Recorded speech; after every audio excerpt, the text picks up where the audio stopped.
अब जो टॉपिक है वो है एसी सर्किट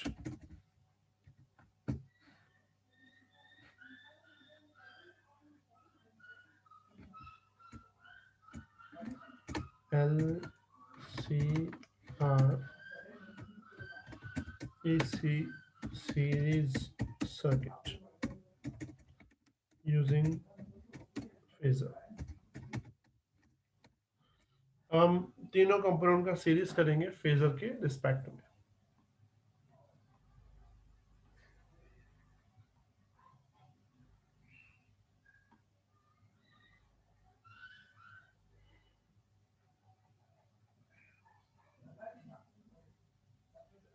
विजल, तुम्हारा एग्जाम में कुछ आया? सर अभी आया तो नहीं है, पर स्कूल में से बोल रहे कि मई में ही होगी। ऐसा खाली बोल रहे स्कूल में से। मई में चांसेस है सर। हाँ सर।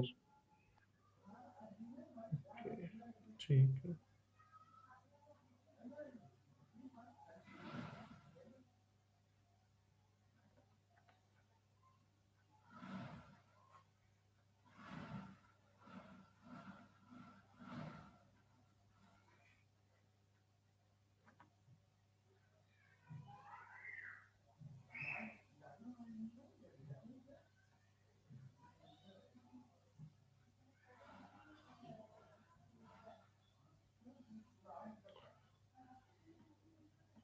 RLRC, ठीक है।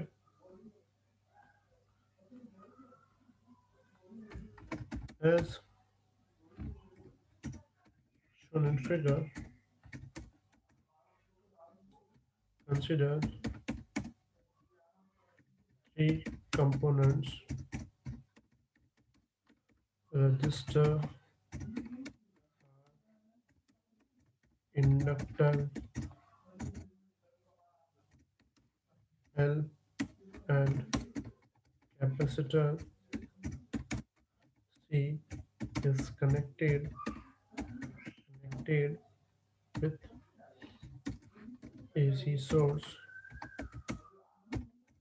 AC source V is equal to Vm sin omega t।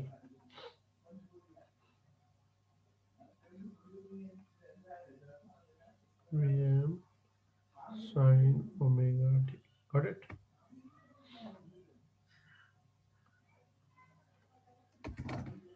The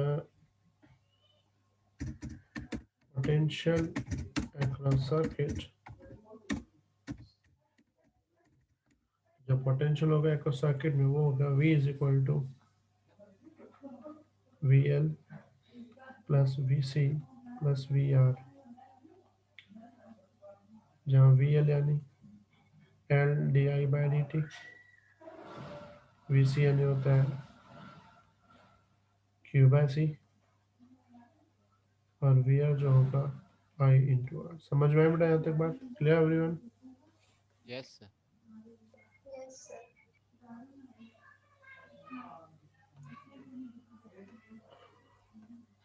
Now using phasor diagram,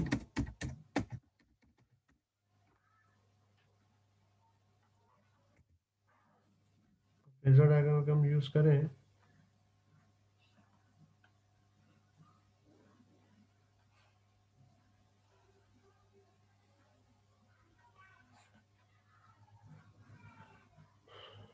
तो उसमें सीरीज कनेक्शन में कौन सेम होता है? करंट। करंट। ये होगा तुम्हारा I। वोल्टेज की बात करें तो VR यहाँ आएगा, यहाँ ऊपर कौन सा आएगा? VL, नीचे कौन सा आएगा? VC।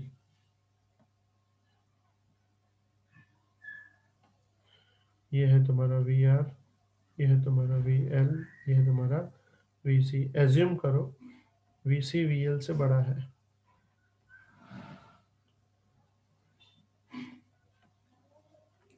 Here assume VC is greater than VL। ठीक है, then potential, then potential of inductor and capacitor are in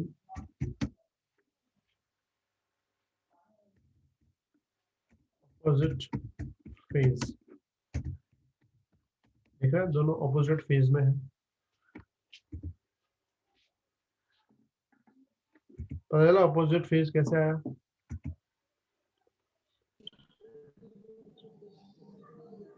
क्योंकि ध्यान से देखो तो यस सर।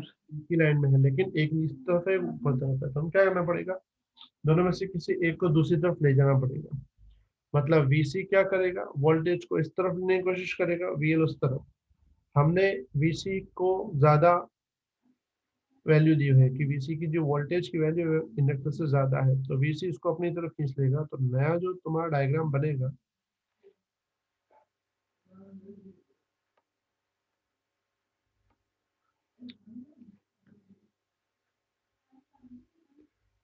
वो कुछ इस तरफ बनेगा।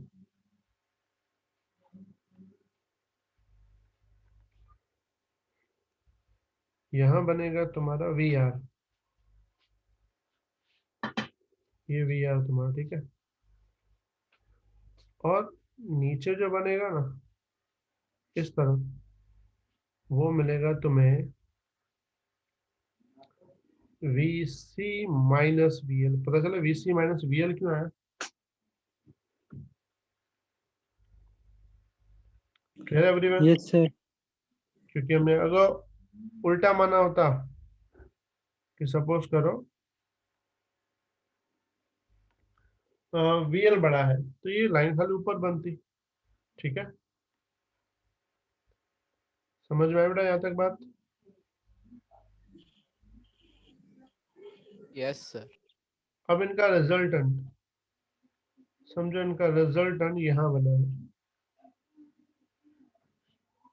ठीक है,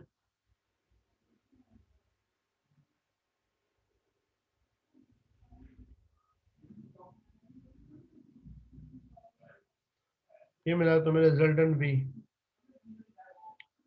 तो ये लाइन कौन सी होगी?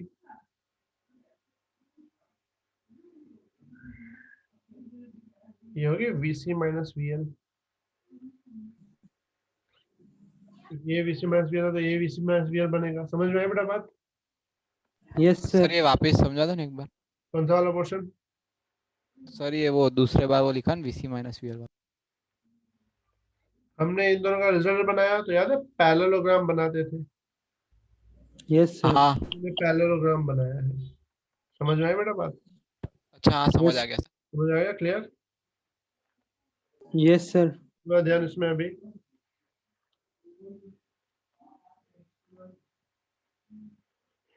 नाउ resultant potential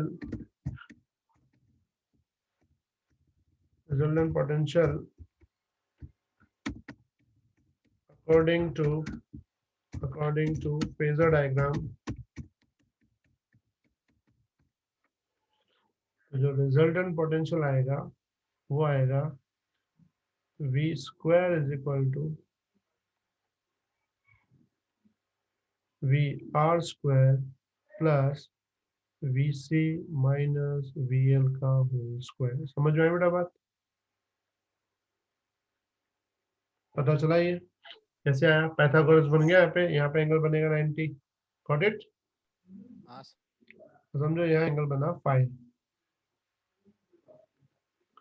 ठीक है, अब पूरा ध्यान।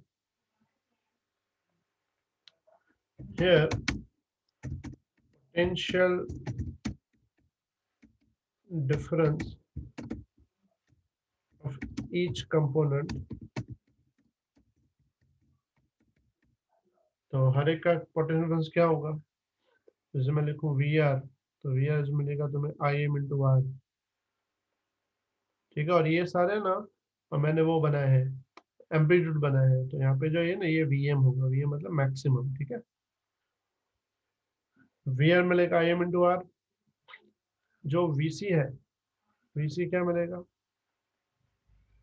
आई M into X C, and V L क्या मिलेगा I M into X L. याद है फॉर्मूला मैंने करवाई तुम्हें, हाँ सर। Yes, sir. ठीक है। तो from first equation first equation लिख सकता हूँ मैं, V M square is equal to V R की जगह लिखेंगे आई एम इंटू आर का whole square, V C minus लिखेंगे I M into X C minus I M into X L का होल स्क्वायर। क्या कॉमन आएगा IM² तो बन जाएगा आई एम स्क्वायर, ब्रैकेट में क्या मिलेगा R R² square plus plus X C XL minus minus XC also। L का होल स्क्वायर। ठीक है, आई एम को सब्जेक्ट बनाएंगे तो आई एम क्या मिलेगा V VM square. VM divide by upon root of under root R square plus X C minus X L का whole square. ठीक है, यहाँ तक कोई डाउट? no sir। यहाँ पे इस चीज को हम लिखते हैं V M upon Z, where where Z is equal to under root R square plus X C minus X L का होल स्क्वायर, और जेड को हम लोग नाम देते हैं इम्पीडेंस ऑफ सर्किट। क्या वर्ड यूज करते हैं इम्पीडेंस ऑफ सर्किट, और इसका जो यूनिट होता है वो ओम होता है। तो है तो रेजिस्टेंस ही, समझ में आया बेटा बात? Yes, sir. Clear? I M is V M upon Z, Z की फॉर्मूला ये होगी। ठीक है, दूसरी बात फ्रॉम फिगर 10 फाइव, अगर मैं 10 फाइव फाइंड करूं एंगल, तो 10 फाइव क्या आएगा VC minus VL upon VR। V C minus V L upon V R. समझ में आई बात? कैसे आई ये ऑपोजिट अपॉन एडजेसेंट। तो अगर मैं इसको सॉल्व करूं, वैल्यू डाल दूं अंदर वी सी वी एल और वी आर की ये वाली, तो सब में से आई एम कॉमन होके क्या बचेगा ऊपर X C minus X L upon R. आई बस में बेटा? Yes. अच्छा, ये फाइव किसके बीच का एंगल है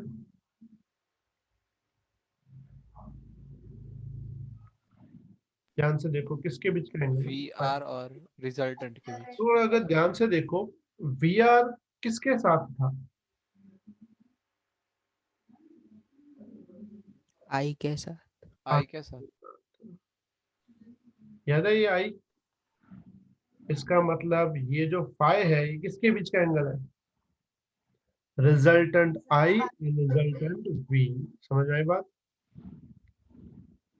here phi is the angle phase difference between phase difference between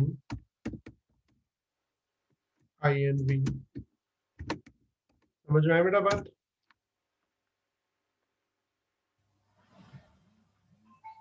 clear everyone? Yes, Yes sir। इसका मतलब बताओ आई आगे कि V आगे? I आ गया है. इसका मतलब बोलेंगे hence equations, तो उस वक्त तुम्हारा जो V है वो तो फिक्स है V M sine omega t, तो जो I मिलेगा वो कौन सा होगा I M sine omega t plus, मतलब जब एल सी आर तीनों का सीरीज करते हैं तो आई और वी में फेज डिफरेंस फाई रहता है। जैसे हमने खाली ओनली रेजिस्टेंस पढ़ा था ना, तो उसमें फेज डिफरेंस 0 था, और इंडक्टर कैपेसिटर में 90-90, इंडक्टर हाँ I90 से पीछे, कैपेसिटर में I90 से आगे। लेकिन अगर तीनों का कॉम्बिनेशन करते हैं तो IV से आगे है, कितना आगे है, फाई, और फाई कहां से लाए, 5 से तो फाई इस फॉर्मूला से डिफाइन करेंगे। फिर एक्स की वैल्यू दी होगी, XL की वैल्यू दी होगी, R की वैल्यू। अगर इसमें उल्टा होता, अगर VL बड़ा होता तो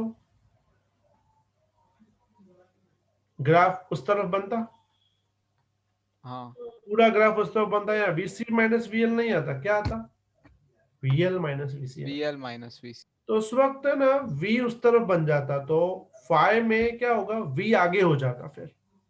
तो उस वक्त फॉर्मूला में I is equal to IM sine omega t plus phi नहीं आएगा, क्या आएगा फिर, माइनस फाई। -5। समझ में आया बेटा बात, क्लियर एवरीवन? ठीक है, तो ये फटाफट लिख लो, और लिख के फिर तुम लोग